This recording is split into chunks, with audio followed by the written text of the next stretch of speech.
నన్ను చదివించి ఎంత వరకు చేశాడా? నీ ఫోటో కూడా ఇంట్లో పెట్టుకోలేదు.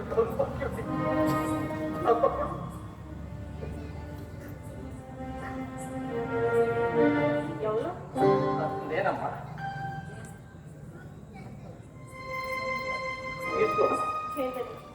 అన్నం పాసం తెచ్చాను. మా స్థితి మీకు ముందే తెలుసు.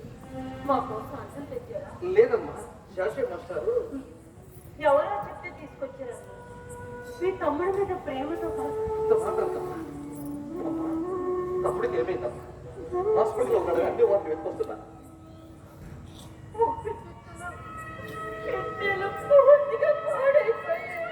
అదేంటమ్మా, బిడ్డ ఆపరేషన్ అయిన తర్వాత రెస్ట్ తీసుకోలేదా?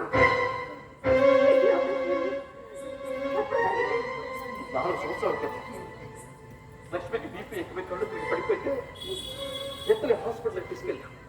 డాక్టర్లు చెక్ చేసి 2 కిడ్నీలు పూర్తిగా పాడైపోయినాయి. కిడ్నీ మార్పు చేయాలి, లేకపోతే ప్రాణానికి హాని అన్నారు. లక్ష్మి చిన్న ఇద్దరు అన్నదాన్ని తెలుసుకుని హాస్పిటల్కి వచ్చి నా బాధ్యత కాపాడేటప్పుడు ఇప్పుడు వరకు నాకు చెప్పదే లేదు. హైదరాబాద్ వెళ్తున్నాను, 4 రోజుల వరకు రాను, నువ్వు పిల్లల జాగ్రత్త అని అన్నాడు. అన్నట్టుగానే 4 రోజుల తర్వాత వచ్చాడు. నీరసంగా ఉన్నాడు. ఏంటయ్యా ఎందుకంత నీరసంగా ఉన్నావు అన్నా. చేసేటప్పుడు పైనుంచి పడ్డాను, ఏదో చిన్న దెబ్బ తగిలింది, తగ్గిపోతుందిలే అని మాట దాటేశాడు. అయినా భార్యనైనా నాకు చెప్పకుండానే చేస్తారా? రేపు ఆయనకి ఎవరినైతే నా గతి పిల్లల గతి ఏం కాదు. ఇప్పుడు వరకు లక్ష్మి కూడా తెలియదమ్మా. రంగనాథం చెప్పొద్దన్నా. తను కూడా పశ్చాత్తాపం పడుతుంది.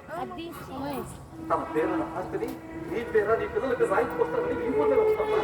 రక్త సంబంధానికి నా భర్తకి టీకి ఖరీదు పడుతుందా? ఆ పోస్ట్ పోయిన తర్వాత నా పోయిన తర్వాత ఈ ఆస్తి ఎందుకమ్మా అలా మాట్లాడతావు? అయినా ఇప్పుడు హాస్పిటల్లో వచ్చి ట్రీట్మెంట్ చేయించి కూడా ఇంటికి ఎందుకు తీసుకొచ్చావు? డాక్టర్లు ఆపరేషన్ చేసిందో తట్టుకోలేడు అని చెప్పారు. నేను డాక్టర్లు బ్రతిలాడాను.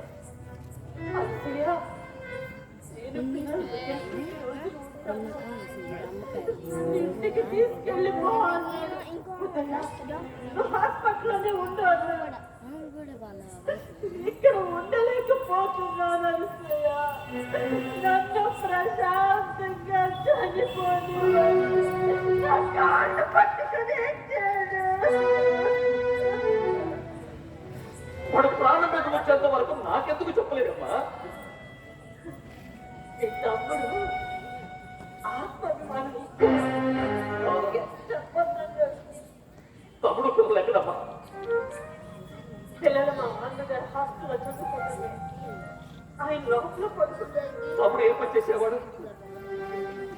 మొదట్లో రిక్షా లాగేవాడు. మధ్య మధ్యలో చిన్న పనికి వెళ్తాం. దగ్గు బాగా ఎక్కువైంది, బాగా రక్తం పడుతుంది.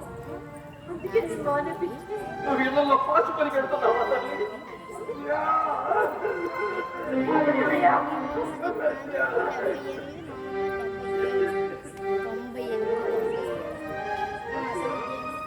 ఎవరితో మాట్లాడుతున్నావు?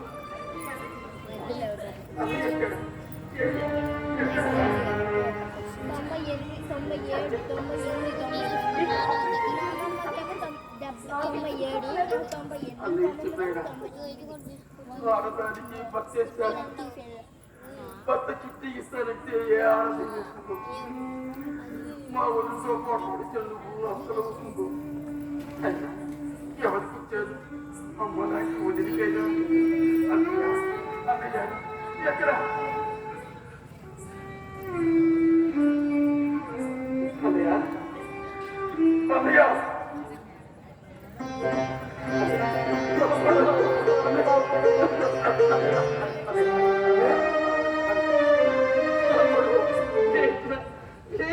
అయిపోయాను.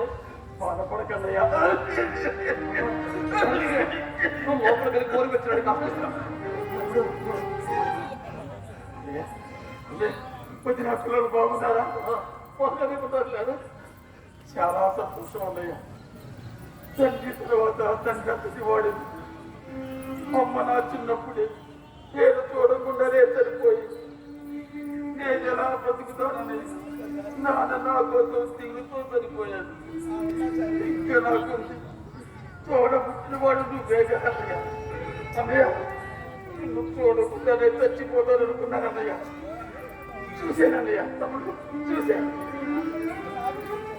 తల్లి తర్వాత తల్లి అంటే చాలా సరిపోతుంది. నీ పెద్దలు నీ తమ్ముడు నీ కోసం ఒక జీవితాన్ని త్యాగం చేశాడు. వాటి పెద్ద కొడుకులను చూసుకొని అన్నాడు. కానీ నేను చేసింది ఇప్పుడు ఏమైందన్నయ్య? మా నాన్నే నిన్ను నా దగ్గరకు పంపాడు. లక్ష్మి చిన్నయ్య నీ కోసం రోజు వెతుకుతూనే ఉన్నాడు. నాకు చాలా సార్లు కనిపించాడు. నేనే ముఖం చాటేసరికి ఎత్తుకున్నా నీ హట్ట నీకు అంత కోపం. అయినా నేనేం చేశాను? కోపం కాదన్నయ్య. నేను ఇంటి నుంచి బయటకు వచ్చిన తర్వాత నువ్వు వచ్చి నాకు ఇల్లు కొనిపెట్టి వాటి ఎకరాలు నా పేర రాసి తెస్తారన్నావు. కానీ రేపు వదిన మా ఆస్తి సగం కాజేసేవంటే అది నిజమే కదన్నయ్య. అది నీవి, నువ్వు సంపాదించుకున్నది. నాకెందుకన్నయ్య?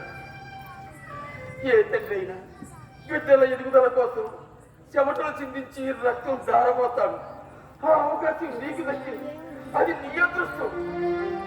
అది కాక బయటికి ఇంటి ఇస్తేనే కానీ ఇంట్లోకి రానివ్వలేదు వదినా అంటూ అందరూ వదినా సహించుకుంటారు. అందుకే నీకు తాటుగా తిరుగుతున్నాను. నీ ప్రాణం కంటే వదిన గౌరవం ముఖ్యమురా? నా కుటుంబ శ్రేయస్సు ముఖ్యమురా? శ్రీరాముడిపై లక్ష్మణుడుకున్న ప్రేమ కంటే నా కళ్ళ ముందు కనిపిస్తున్న నా తమ్ముడు ప్రేమ నా తమ్ముడు చాలా మంచిదన్నయ్య. నన్ను తన బిడ్డలా చూసుకుంది. నా పాసు తగ్గి నా రోడ్డు వెంట రక్తం పడుతుంటే తన దోషీళ్ళు పట్టింది. తల్లికి అన్యాయం చేసి వెళ్ళిపోతున్నాను అన్నయ్య. అన్నయ్య నా పిల్లలు చాలా మంచోళ్ళు అన్నయ్య. ఏ పని చెప్పినా చేస్తాను. ఓడమంటే ఊడుస్తాను, అంట్లు తోమన్నా తోముతాను. నేను పోయినా బ్రతకు ఆ దయ్యం తప్ప వాడికి నేను ఏమీ ఇవ్వలేదు. నా కడుపున పుట్టదు వాడు చేసుకున్న కన్నయ్య. ఎందుకు అలా మాట్లాడతాను? పేదవాడికి ఆ దేవుడిచ్చిన వరములు అందుతూ మీలో ఉన్న ప్రేమను ఆప్యాయతలు అనురాగాలు నాటి డబ్బున్న వాడి దగ్గర లేదు. రోజు డబ్బు మీద ఎంత నాకు తప్ప. తప్పుడు నీకేం కాదు. ఎంత డబ్బు ఖర్చు పెట్టినా నేను బ్రతికించుకుంటా. బ్రతికించుకోవడానికి నీ దగ్గర డబ్బు ఉందా? బ్రతికే ఆయుస్సు ఆ భగవంతుడు నాకు ఇవ్వలేదన్నయ్య.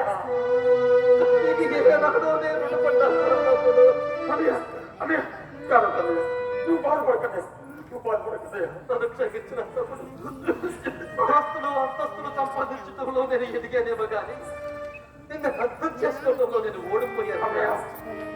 నాన్న అర్థంతరంగా సరిపోతే తను చదివించి ఇంతటి వాటి చేసినందుకు నా కుటుంబాన్ని కాపాడిన దేవుడు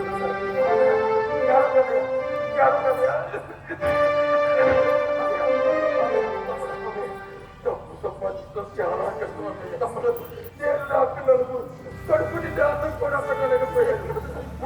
నేను అప్పుడప్పుడు నా కూలి పలికించాను. అదే ఈ తమ్ముడికి నువ్వు ఇచ్చేవాడు. తమ్ముడు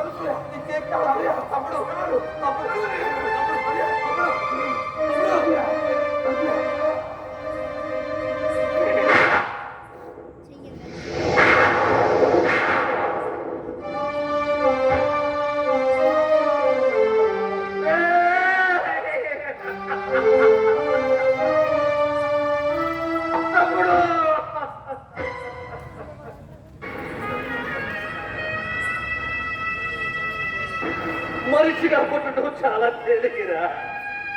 మనిషిగా బ్రతకటం కష్టమని మీరుండే తెలుసుకున్నా అన్నయ్య. నువ్వు చాలా మంచోడివి. నాన్న మాట నిలబెట్టావు, మన రాతలను మార్చారన్నా. నీ రాతను నేను మార్చలేకపోయాను సార్. నీకంటే నేను పెద్దవాడిని అయినా నీ ఆత్మాభిమానమంతో నేను చాలా చిన్నవాడిని. అయ్యో మాస్టర్, నా తమ్ముడు చనిపోయాడు మాస్టర్. లక్ష్మి, నీకు లొకేషన్ పెట్టాను, నువ్వు త్వరగా వచ్చేసి. లక్ష్మి త్వరగా వచ్చేసి.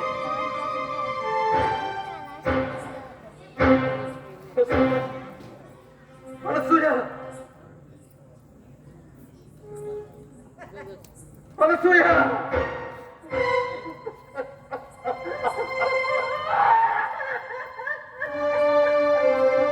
ఈ జీవితాన్ని ఈ స్థితికి తీసుకొచ్చిన తప్ప నన్ను క్షమించు తల్లి.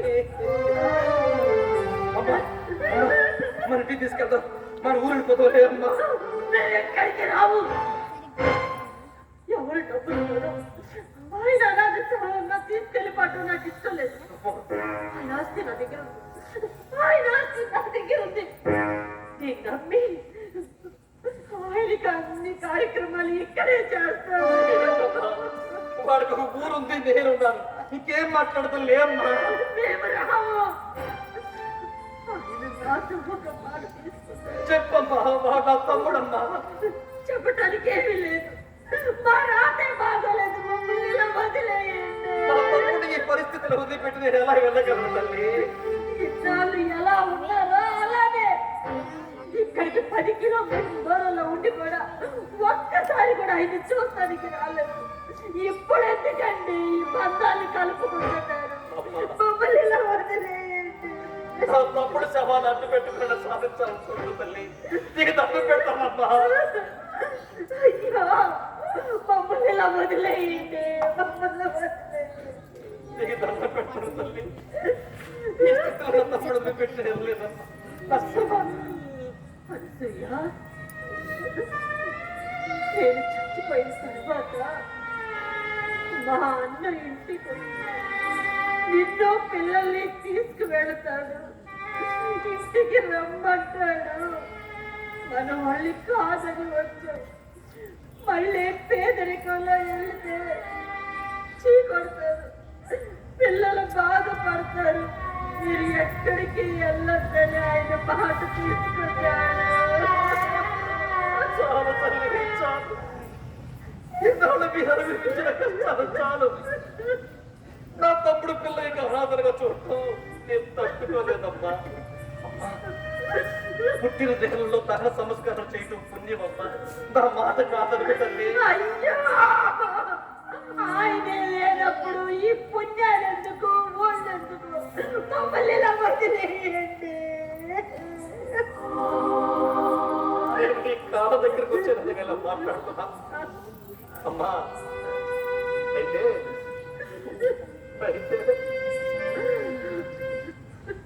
నీ కాళ్ళే పట్టుకుంటాను తల్లి.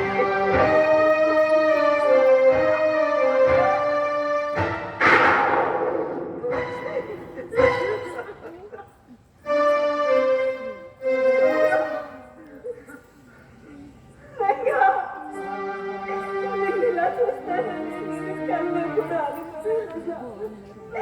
నాకు ప్రాణదానం చేసి నీ ప్రాణం వదిలేసావా? నేను నిన్ను ఎంత అసగించుకున్నావు, ఎంత అవమానించినా. నన్నంతగానో గౌరవించిన మంచి మనిషి లక్ష్మి,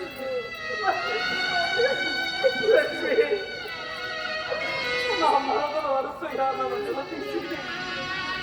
నా తమ్ముడు సమాధి కూడా నాకు ఇవ్వవచ్చు.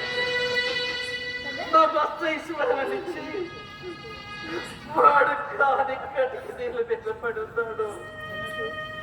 లక్ష్మి, వాడికి నీకు కనిపించుతాను. ఇక నేను జీవితంలో ఏమి కోరుకు, ఏ ఒక్క కోరిక తీర్చు లక్ష్మి. ఈ కోరిక కూడా కాదండి. నేను బతుకున్న శవాన్నే కదండి. నన్ను క్షమించాల్సింది అనిపించి తల్లి. అమ్మా, నన్ను క్షమించమ్మా. వదినంటే అమ్మతో సమానం అంటారు. కానీ నేను నా చేతులలో నా బిడ్డను నేనే చంపుకోవాలి. మనకి వెళ్ళిపోతాం రా తల్లి. నిన్ను నా సొంత చెల్లెలు చూసుకుంటానమ్మా. మీరు వెళ్ళిపోయాక ఆ ఇల్లు నరక రూపంలో మారిందమ్మా. సంసార బాధ్యతలు నిర్వర్తించడం అంటే అందరూ వాళ్ళకి చేత ఏ పని కాదమ్మా. మీరు మంచి చెడు తెలిసి కష్ట సుఖాలు ఓర్చుకునేది నిజమైన ఆడది. వెళ్దాం రా తల్లి. మన ఆస్తి మొత్తం మన నలుగురు పిల్లల పేరు మీద సమానంగా రాయించి తెచ్చారు. ఈ డాక్యుమెంట్స్ తీసుకోమ్మా. ఈ డబ్బుతో మరుది గారి అంత్యక్రియలు ఘనంగా జరిపిద్దాం. తీసుకో తల్లి. నాకు పునర్జన్మనిచ్చి నా భర్తకి బిడ్డలకి నన్ను ప్రాణాలతో అప్పగించిన ఈ మహాత్ముడు నన్ను తీర్చుకొని తల్లి.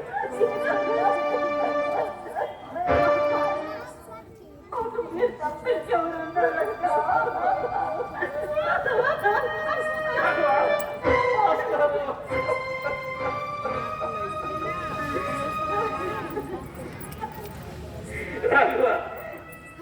వీడి మంచితనం ముందు మన పెద్దరికం చిన్నపోయిందిరా. ఏం మనిషిరా వీడు, ఏం మనిషిరా వీడు. నన్ను క్షమించండి మాస్టారు. మనిషిపై పని దౌర్బల్యం. తల్లిదండ్రులు బిడ్డల తర్వాత ఆ బంధం తోబుట్టు రూపంలో ఉంటుందని నా తమ్ముడు నాకు నేర్పిన పాఠం మాస్టర్. నా తమ్ముడు నాకు నేర్పిన రాఘవ, తల్లిదండ్రులు సంపాదించిన ఆస్తులు సంపాదించుకోవచ్చు కానీ చదువులు కాదురా.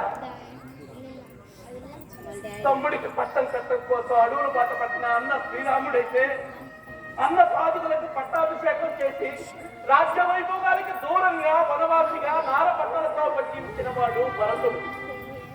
ఆ బంధం అజరామరో ఆదర్శనీయం.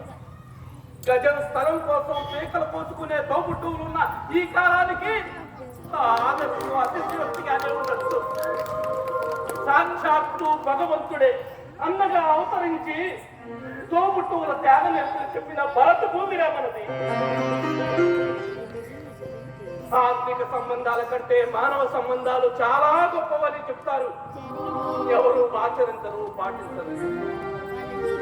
ఎవరికి వారు ఇళ్లలో ఫంక్షన్లు కోట్లు లక్షలు ఖర్చు పెట్టుకుని ఊరందరినీ పిలుచుకుంటారు తప్ప తోబుట్టువుల్ని అయిన వాళ్ళని పిలుచుకోలేరు.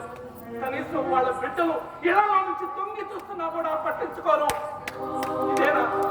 ఇదేనా ఒకే తల్లి గర్భాలు పుట్టిన వారి బంధం, రక్త సంబంధం, అనురాగాలు, ఆప్యాయతలు, ఆత్మీయతలు అనుకుంటున్న తరాలు మాయమైపోతున్నాయి. ఎంతో మంది మేధావులు వేదికలెక్కి తరం వెళ్ళిపోతున్నదో అని ఉపన్యాసాలు ఇచ్చిన మారదు ఈ సమాజం, మారదు.